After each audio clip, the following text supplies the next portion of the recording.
In this video, I will show you how to remove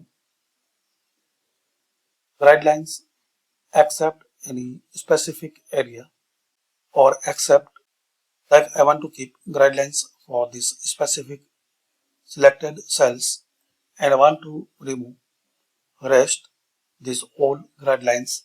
So firstly select, then here borders, select all borders. Now select this triangle.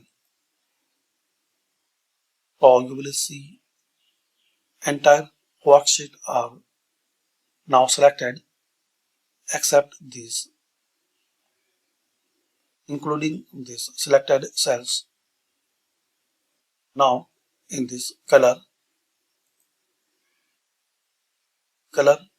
select this white. Now click anywhere.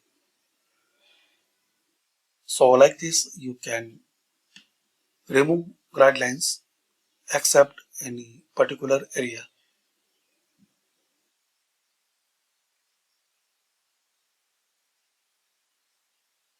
Select and